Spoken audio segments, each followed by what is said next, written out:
one who can make you can break you. I grew up in Manali, in a small village, and I just feel that my story is a bit overrated, because honestly, it's not that I didn't want easier life. It's not that I don't want sugar daddies, or I want to do like item numbers, but I'm not fit for that. Honestly, I carry this huge, what people call me, I think Rajiv gave me a name, huge ego or something, which I personally think is self-respect, but but I think I'm not fit for all of that. So it's just, that's how I am. And if you think from others' perspective, I am an unusual person. If it's not that I made a plan that okay, I have to go about creating an unusual story, and it has to be the greatest one. No, I don't think I'm extraordinary in any aspect. I come from a village, a very small town, and I came to Mumbai thinking that okay, I should try my luck, like everyone else is. And I did try my luck in one of those atrocious films, thinking that maybe people would be interesting, in if I do things how everybody is doing, but it just didn't work for me. I think I was quite confident of myself, and I had a mind of my own. I liked the fact that my father had a lot of expectations from my brother, and I probably wanted to be that person who he could be proud of, and who could be her own heroes. My parents gave me an easy option that if you are gonna go your way, so there's the highway, and you can probably expect no funds and no support. I think I left, I just refused to go to school, and I'm like, I can't do science. I don't want to be a doctor. And he's like, then what would you be? And I'm like, I don't know. So he's like, don't you think you should? I said, give me a year and I would find out. And he's like, I have no money to spend on these sort of hobbies of yours. And I'm like, sounds fair. I was nothing like I am today. I couldn't speak a word of English. And if you don't speak English, how do you expect to work in Hindi films?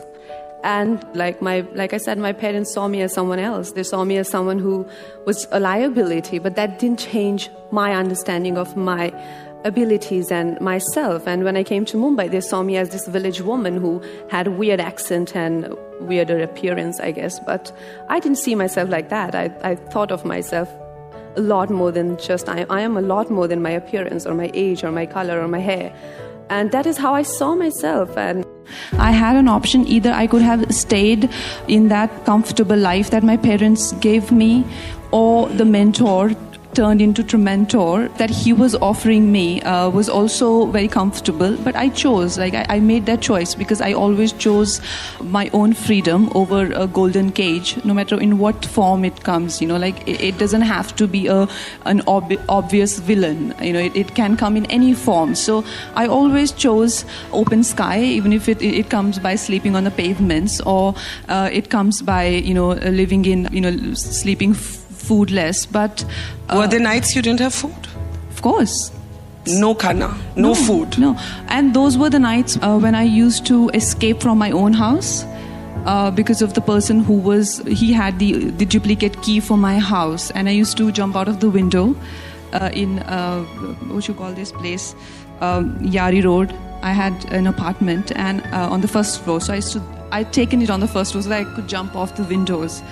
So I decided to get into a hotel, but I couldn't check into anything because he would be there before me, assuming where I would go. So I would sleep on pavements. And I remember once I was in this Juhu area and outside Shatrughan Sinha's house, and the watchman is like, isn't that girl in that film with curly hair? And I'm like, oh my God, I'm homeless and people are now recognizing me. So what do I do? Hi, do you need an autograph? But can I have some food? So yeah, it was getting a bit difficult. I mean, then I went to cops and they took care of everything. But that was the part. But it's not that I did not have an option. If I succumb to the pressure that, I think many women succumb to, I have a simple philosophy. Number one, the one who can make you can break you. Okay, so the one who will make you, he'll make you, it'll be an exchange, it'll be a deal, a barter of some kind. So you will always be a puppet on strings.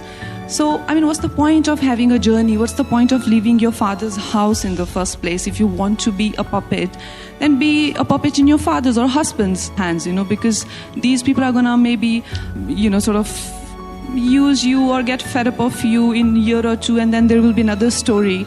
And then where do you see yourself? So it's a superficial success that you get by succumbing to others' expectations from you. So it's very superficial. It looks very charming. It's an easy way. It looks very easy, but then it's not true success. And I did not have this clarity, but what I had was this desire to just break free. I'm like, you cannot keep me in these four walls.